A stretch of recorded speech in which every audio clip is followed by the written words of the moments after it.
नमस्कार बच्चों, आज हम सीबीएसई की कक्षा 12वीं पाठ का नाम है बच्चों श्रम विभाजन और जाति प्रथा। इस जो है चैप्टर के 2 टॉपिक हैं। एक है श्रम विभाजन और जाति प्रथा, दूसरा है मेरी कल्पना का आदर्श भारत। श्रम विभाजन और जाति प्रथा, दूसरा मेरी कल्पना का आदर्श भारत। और इसके लेखक हैं बच्चों बाबा साहब भीमराव अंबेडकर। कौन है बच्चों? बाबा साहब भीमराव अंबेडकर, जिनका जन्म हुआ 1891 में 1891 में और मृत्यु हुई 1956 में। कब हुई बच्चों? 1956 में।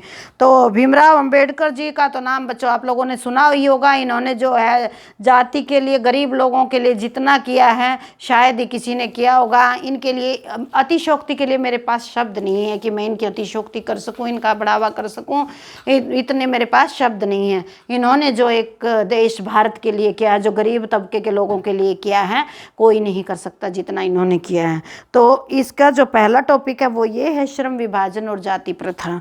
श्रम विभाजन क्या होता है बच्चों? मेहनत मजदूरी करना, किसी का क्या होता है, क्या काम होता है। और जाति प्रथा होती है बच्चों, तुम्हें पता ही होगा, जाति के नाम पर लोग जो दिखावा करते हैं, जो बाह्य आडंबर करते हैं, चाहे उनको भूखा मरना पड़े, लेकिन जाति को ही वो इम्पोर्टेंस देते हैं।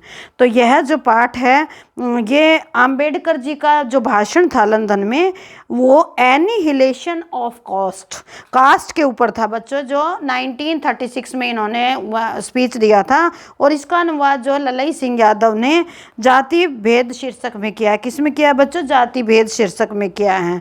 इसमें उन्होंने जाति पांति पर विरोध करने के लिए ये चैप्टर जो है डिटेल में लिखा है। किसने? ललई सिंह ने। और इसमें जो है लेखक कहते हैं कि आज जो है जाति प्रथा के लोगों के पोषकों की कमी नहीं है। चाहे श्रम विभाजन के लिए, कार्य कुशलता के लिए कितना भी श्रम विभाजन हो, लेकिन फिर भी एक आपत्ति है जो जाति प्रथा है। इस जाति प्रथा से श्रमिक विभाजन जो है हो गया है। श्रम विभाजन सभ्य समाज की आवश्यकता है। श्रम विभाजन तो करना पड़ता है। कोई डॉक्टर है, कोई इंजीनियर है, कोई मजदूर है, कोई उद्योगपति है। ये क्या है बच्चों? श्रम विभाजन। तो श्रम विभाजन तो जो है आज के समाज की देन है, नहीं तो हम भूखे मर जाएंगे। लेकिन फिर भी जाति प्रथा जो है एक समाज के लिए कलंक है, जिसकी वजह से इंसान भूखा मरता है। अगर एक मनियार जो है उसका काम क्या होता है बच्चों? मनियार का चूड़ी का काम होता है ना। अगर वो चूड़ी को छोड़कर कोई और काम करने लगे, उसका जो बचपन में खून में खोल रहा हो कोई और काम, लेकिन जाति के बात पर आकर उसको प्रेशराइज कर दिया जाता है ताकि वो उस काम को ना करे और उसमें रुचि ना ले, तो उसके ऊपर जब वो काम थोपा जाता है तो बच्चा उस काम को करने के लिए तैयार नहीं होता। प्रेशराइज होने के बाद तो कोई भी काम करेगा बच्चों? नहीं करेगा ना। तो जो उस मन से काम ना करता हो तो वो उस लगन और मेहनत से काम नहीं होगा। जो एक बच्चे का अपना अंदर से जो आत्मा उसकी कहेगी वो काम उसको ना दिया जाए और दूसरा काम उस पर थोपा जाए तो वो नहीं करेगा बच्चों। और ऐसी नौबत आ जाती है कि वो भूखा मरता है। हिंदू धर्म में पेशा बदलने की अनुमति न होने के कारण कई बार बेरोजगारी की समस्या आती है। बुढ़ापे तक भूखा रहता है और उसको भरपेट रोटी भी नहीं मिलती है, लेकिन जाति प्रथा उसको निभानी ही पड़ती है लोगों के लिए, समाज के लिए। इसमें व्यक्तिगत रुचि भावना को कोई स्थान नहीं दिया जाता। इंसान की अपनी रुचि को, ये मैं डिटेल में आप लोगों को पहले पैराग्राफ में बता चुकी हूँ कि इंसान की अपनी रुचि का इसमें कोई ध्यान नहीं दिया जाता। आर्थिक पहलू से भी जाति प्रथा जो हानिकारक है। आर्थिक पहलू क्या होता है बच्चों? कमाई के लिए भी जाति प्रथा अभिशाप है। लेख ही इसका आधार है। इसमें जो है ये लेख ही श्रम विभाजन और जाति प्रथा, इससे समझ में ही आ जाता है कि इसका टाइटल क्या है और इसमें बताना क्या, अम्बेडकर जी हमें क्या बताना चाहते हैं। तो बच्चों ये समझ आ गया होगा। अब इसका दूसरा टॉपिक है मेरी कल्पना का आदर्श भारत। कौन सा टॉपिक है बच्चों? मेरी कल्पना का आदर्श भारत। तो लेखक इसमें लिखते हैं अंबेडकर जी क्या चाहते हैं कि 3 तरह का होना चाहिए मेरा भारत: समानता, स्वतंत्रता और बंधुता। समानता क्या होती है बच्चों? कानून के अकॉर्डिंग सभी इंसान समान होने चाहिए, कि हर इंसान को अपना जो है कोई भी काम करने का अधिकार होना चाहिए, अपनी रक्षा के लिए वह सजग होना चाहिए, सबके संपर्क के सभी साधन बराबर मिलने चाहिए, यही लोकतंत्र है। लोकतंत्र मूलतः सामाजिक जीवनचर्या की एक रीति व समाज के सम्मिलित अनुभवों के आदान प्रदान का है। कहने का भाव यही है कि समाज में सबको कानून का अधिकार होना चाहिए, अपनी रक्षा का अधिकार होना चाहिए, अपने लिए कोई भी होदा अर्थात काम करने का अवसर मिलना चाहिए। उसके बाद सेकंड टॉपिक आता है बच्चों स्वतंत्रता का।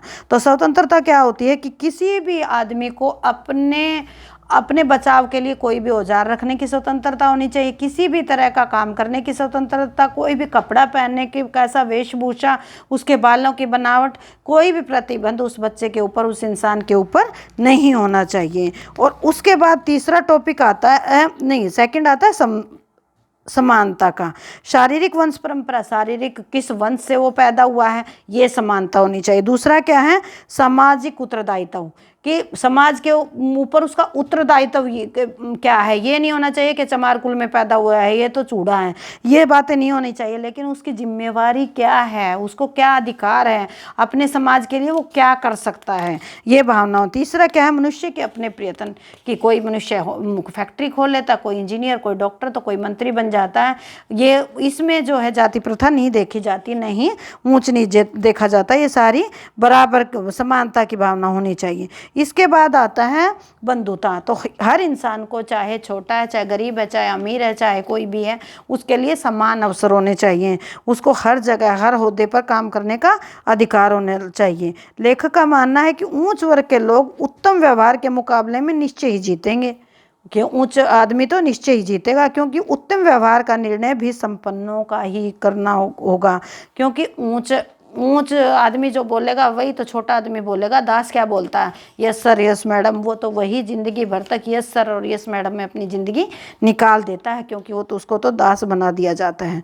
और वंश और समाज की यही प्रतिष्ठा है, यही जो है उनका नियम है। एक राजनेता को अनेक लोगों से मिलना होता, वो एक एक आदमी से तो जाकर मिल नहीं सकते हैं, उनके पास हर आदमी के लिए तो समय नहीं होता। ऐसे में व्यवहारीय सिद्धांत का पालन करना होता है। सब मनुष्यों के साथ समान व्यवहार किया जाता है। वो एक एक कम्युनिटी बना देते हैं, एक एक ग्रुप बना देते हैं, जिससे वो ग्रुप के लीडर से बात करते हैं और सबसे जो है एक ग्रुप की तरह, एक परिवार की तरह जुड़े रहते हैं। वह सबसे व्यवहार इसलिए करता है क्योंकि व्यवहारीय सिद्धांत का पालन करता है। सब मनुष्यों के साथ समान व्यवहार होना चाहिए। हर इंसान का उनको पता चले कि कौन सा ग्रुप किस डिपार्टमेंट में क्या काम हो रहा है, किस कॉलोनी में क्या काम चल रहा है, वो उसके हेड से पूछता रहता है।